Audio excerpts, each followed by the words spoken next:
We spend most of our waking hours at work, and in many workplaces, the majority of that time is spent staring at screens. One particular medium has come to dominate office communication: email. It's probably the first thing you check when you start your work day, and the last thing you do before you leave. It is the bane of the modern condition, and on that basis, it is here that we shall begin our study of digital etiquette. Things weren't always like this.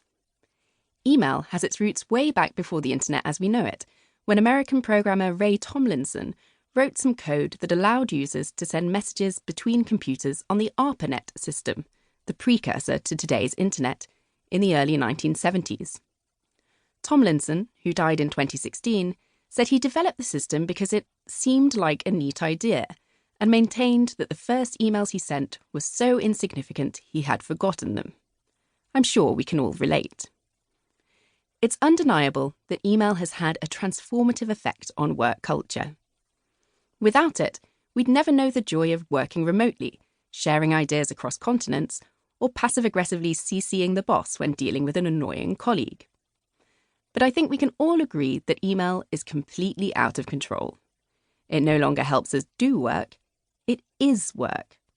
It may have freed us from the physical confines of the office, but mentally we can never leave. Email is distracting, time-consuming, and intensely stressful. This is where etiquette can help. The majority of the stress around email can be attributed to a lack of consensus on how to use it. How quickly must you respond to an email? How do you strike the right tone? And is there a law somewhere that says every message must begin, "Sorry for the late response"? Together, we shall dissect the ins and outs of proper email protocol, from subject line to sign-off. We shall resolve once and for all when email is the correct medium to use, and consider alternative workplace communications, such as conference calls, instant messaging tools, and, steel yourself, LinkedIn. Once you're done with this chapter, just leave it lying conveniently open on the desk of that one person in the office who still hasn't got their head around the unwritten rules of reply all. Office email. The paradox of email is that it's simultaneously very convenient and utterly exhausting.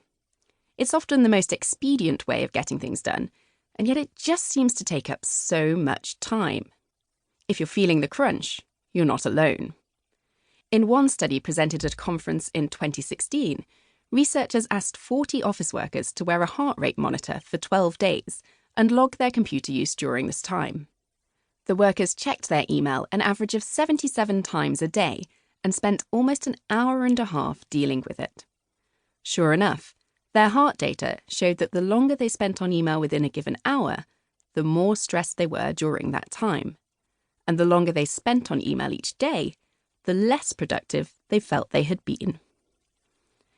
Given that email is such a universal horror, good email etiquette really revolves around one thing: reducing it as much as possible. A considerate emailer strives to take up as little of their recipient's time and energy as they can. They email only when strictly necessary and take pains to make their messages as easy to deal with as possible. A considerate emailer understands that the best email is the one they don't actually send. The life-changing magic of tidying up your inbox. Before you can even think about sending emails to other people, you need to get your own house in order. After all, you can't hope to reduce the greater burden of email on the world if your own inbox is a digital dumping ground that threatens to engulf you with the next ping of a notification. And if you're barely treading water in a quicksand of unread messages, you could easily miss the one you actually need to respond to. Do a quick internet search and you'll find that email management strategies are as abundant and diverse as fat diets, often with similarly unsatisfying results. There are entire self-help books dedicated to this topic, of which this is not one, so I'll cut to the chase and give you the only advice you need to bother with. Sound too good to be true? Let me introduce you to Inbox Zero. I am an Inbox Zero disciple. Those of us who have found inner inbox peace just can't stop ourselves from evangelizing on the matter in an effort to save other poor souls from email purgatory. In my job as a magazine editor, I once found myself having to entertain a famous sports star ahead of a photo shoot. These forced moments of interaction are always stilted, and the conversation soon petered out into awkward silence, until... "Have you heard about Inbox Zero?" I asked. He had not, but I think I converted him. So what is Inbox Zero? The term was coined by blogger, podcaster, and all-round productivity type Merlin Mann, who first laid out the strategy in several posts on his 43 Folders blog in 2006, and then in a Google Tech Talk in 2007. In these, Mann shares a simple way to triage your emails so they don't keep stacking up. Think of him like Japanese tidying up guru Marie Kondo, except he's helping declutter your inbox instead of your sock drawer.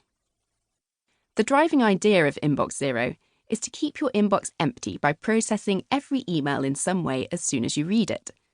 A few clarifications before you have a panic attack. This does not mean processing every email as soon as it arrives, nor does it mean answering every email. The point is that when you choose to read an email, you should do something with it, so that it doesn't just keep haunting your inbox, making you feel guilty. If I had to sum it up in one phrase, I would say that if you can find the time to check email, you must also use that time to do something with that email, Mann tells me. Still not convinced? Follow these 3 simple steps to embark on your own life-changing journey.